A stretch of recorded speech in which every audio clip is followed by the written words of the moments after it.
महादेवाच्या आशीर्वादाने आणि तुमच्या आशीर्वादाने आज माझ्यासारखा सर्वसामान्य माणूस, गावखेड्यातला माणूस, एका शेतकरी कुटुंबात जन्म घेतलेला माणूस, तुमच्यातला माणूस आज तुमच्या आशीर्वादाने, तुम्ही मतदान रूपी आशीर्वाद या ठिकाणी दिला आणि आज या मतदारसंघाची सेवा करण्यासाठी जे तुम्ही मला संधी दिलेली त्या संधीचं सोनं करून दाखवल्याशिवाय राहणार नाही असा शब्द तुम्हाला या ठिकाणी मी तुमच्या सर्वांच्या साक्षीनं एकच सांगणार आहे. आता भाषण प्रस्तावना करत असताना त्यांनी सांगितलं की नांदेड दक्षिण विधानसभा मतदारसंघाचा जे काही अजेंडा आहे, प्रत्येक वेळेस एकच वेळेस एका लोकप्रतिनिधीला संधी या ठिकाणी मिळते.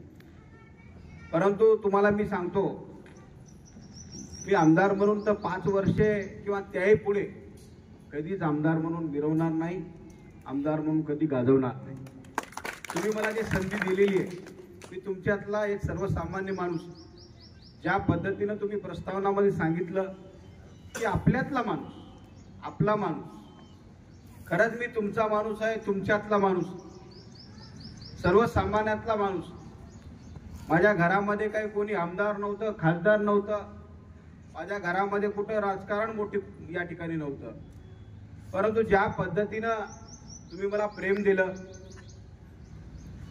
मतदान रूपी आशीर्वाद दिले आणि एक सर्वसामान्य घरातला माणूस, एक शेतकऱ्याचं लेकरू तुम्ही त्या विधानसभेमध्ये काम करण्याची संधी, या विधानसभेची सेवा करण्यासाठी या ठिकाणी पाठवलंय, त्याबद्दल तुमचा मी आयुष्यभर या ठिकाणी ऋणी राहणार आहे. आता या ठिकाणी इतके हार टाकलेले आहेत, नुसते हार गळ्यामध्ये घेऊन एवढं सोपं नसतं. एका एका पाकळीची किंमत आपल्याला या ठिकाणी द्यावं लागणार आहे. पंजाबराव, मी तुम्हाला महादेवाच्या साक्षीनं सांगतो, ज्या पद्धतीनं नांदेड दक्षिण विधानसभा मतदारसंघातील सर्व मतदारांनी या ठिकाणी माझ्यावरती प्रचंड प्रेम या ठिकाणी केलेलं आहे, त्यांनी आशीर्वाद दिलेले आहे, त्याच पद्धतीनं या नांदेड दक्षिण विधानसभा मतदारसंघाचा विकास केल्याशिवाय राहणार नाही असा शब्द तुम्हाला या ठिकाणी. अनेक गोष्टी या मतदारसंघामध्ये करण्यासारख्या आहेत. नांदेड दक्षिण विधानसभा मतदारसंघ की वेगळा मतदारसंघ आहे. या मतदारसंघामध्ये अनेक प्रकल्प या ठिकाणी प्रलंबित आहेत. या राज्याचे लोकप्रिय उपमुख्यमंत्री एकनाथरावजी शिंदे साहेब नांदेडला आले असताना त्यांना सांगितलं मी, ज्या पद्धतीनं नांदेड उत्तरवरती तुम्ही प्रेम केलं, आशीर्वाद दिले, त्याच पद्धतीने नांदेड दक्षिणवरती सुद्धा तुमचं प्रेम असलं पाहिजे, माझ्यावरती प्रेम असलं पाहिजे आणि मला तुमचा आशीर्वाद या ठिकाणी लागणार आहे असा त्या दिवशी मी त्यांना सांगितलं. त्यांनी सांगितलं, ज्या धर्तीवरती नांदेड उत्तरचा विकास झाला, त्या धर्तीवरती नांदेड दक्षिणचा सुद्धा विकास या ठिकाणी आपण करू असा शब्द शिंदे साहेबांनी त्या ठिकाणी दिलेला आहे. अनेक गोष्टी आपल्याला या भागामध्ये करायच्या आहेत. आपल्या पाठीशी असणारी गोदावरी माता, आपलं खरंच आपण भाग्यवान आहोत की आपण गोदाकाठची माणसं आहोत. तुम्ही पण गोदाकाठचे आहोत आणि मी पण गोदाकाठचा आहे. गोदा माता आपल्या जवळून या ठिकाणी वाहते. तुम्हाला सांगतो, अतिशय दुर्दैवी गोष्ट आहे, इतकी पवित्र माता आपल्या या ठिकाणी वाहते. आता पाण्याकडे पाहिलं तर त्या पाण्यामध्ये आपण हात सुद्धा या ठिकाणी घालू शकत नाही, पाय सुद्धा या ठिकाणी ठेवू शकत नाही, अशी अवस्था गोदामातेची या ठिकाणी करून ठेवलेली आहे. मी पहिल्या भाषणामध्ये विधान भवनामध्ये दादी प्रश्न मांडला की गोदामाता शुद्धीकरण झाली पाहिजे, कारण तर एक पवित्र स्थान आपल्या भागाला आहे. गोदामातेच्या अनुषंगाने एक दक्षिण काशी ठिकाणची गुरु गोविंद सिंगजीचं पावन पवित्र भूमी आहे या ठिकाणी. या कारणाने आपल्या या भागाचा विकास करण्यासाठी सर्वप्रथम आपल्याला गोदा मातेचा या ठिकाणी विकास करणं गरजेचं आहे. तुम्हाला सांगतो, येणाऱ्या काळामध्ये गोदा मातेच्या दोन्ही काटेने 2 रस्ते आपल्याला या ठिकाणी करायचे आहेत. आता हा जो रस्ता आहे आमच्या जुन्या पुलापासनं ते तुम्हाला सांगतो उर्वशी मंदिरापर्यंत आपल्याला ते रस्ता करायचा आहे.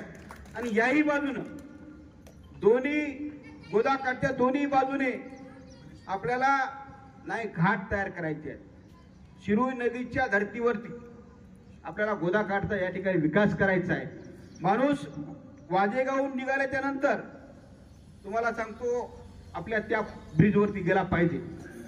अशा पद्धतीनं गोदामातेचा विकास आपल्याला करायचा आहे.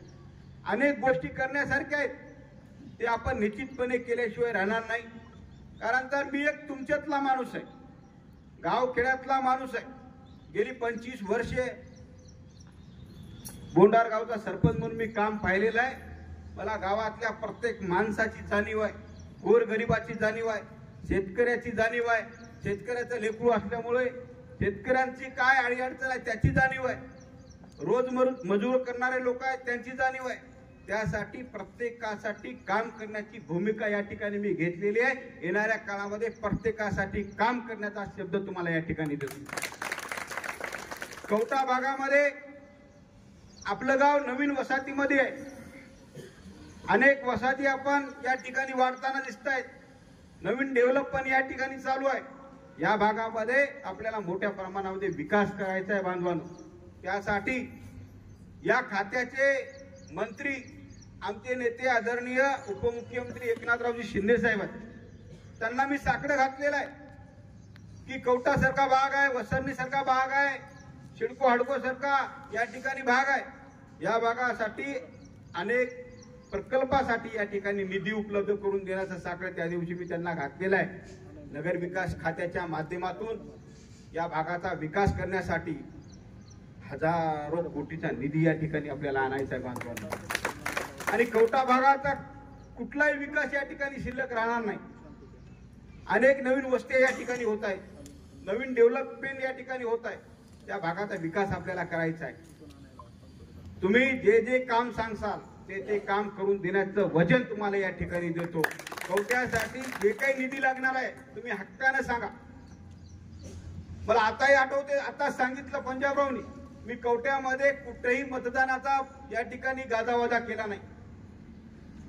परंतु कवठावासियांनी जे काही मला मतदान दिलेलं आहे, एवढं भरभरून मतदान दिलेलं आहे की समोरची माणसं परेशान झाले. भाऊ आनंदराव बोंडारकरचं काहीच नव्हतं, हे माणूस कुठला आहे काय नाही, याला कोणी ओळखत नाही. अरे बाबा, त्यांना हे माहित नाही आनंदराव पाटील बोंडारकर शिवसेनेचा शाखा प्रमुख ते शिवसेनेचा जिल्हा प्रमुख पदापर्यंत काम केलेला माणूस आहे. हे मंडळी सर्व पाहतात, हेही संघटनेत काम करतात, मीही संघटनेत काम केलेला माणूस आहे. प्रत्येकासाठी धावून जाणारा माणूस, प्रत्येकाच्या अडीअडचणीला धावून जाणारा माणूस, एक शिवसेनेचा कार्यकर्ता म्हणून आतापर्यंत मी काम केलेलं आहे. त्यासाठी त्याला कदाचित माहित नव्हतं की माझं काम काय, मी काम कसं करतो. त्यांना आता कळालं असेल की आनंदराव पाटील बोंडारकर हे कोण आहे. अनेक लोक म्हणत होते 5 नंबरला आहे, 2 नंबरला आहे, 3 नंबरला आहे, कितव्या नंबरला आहे त्यालाच माहित होत. परंतु तुमच्या आशीर्वादामुळे तुम्ही दाखवून दिलं की हा माणूस 1 नंबरचा आहे आणि 1 नंबरला राहणार. त्यासाठी चिंता करू नका.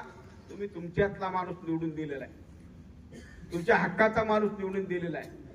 कुठलीही अडीअडचण असो, अर्ध्या रात्री हा माणूस तुमच्यासाठी या ठिकाणी धावून येणारा माणूस. कुठलीही अडचण असो, आता अडचण जास्त काही येणार नाही, कारण तर पंजाबराव सारखे माणसं या गावामध्ये आहेत, निळकंठ पाटला सारखे माणसं या गावामध्ये आहेत. परंतु त्या व्यक्ती सुद्धा कुठलीही अडचण असो, विकासात्मक गोष्टी असो, कुठलीही अडचण असो, हक्काचा माणूस आहे. ज्या पद्धतीनं तुम्ही मला मतदान दिलंय त्या हक्कानं तुम्ही या ठिकाणी मला आवर्जून काम सांगा आणि हक्कानं हाताला धरून या ठिकाणी काम करून घ्या अशी विनंती तुम्हाला या ठिकाणी करतो.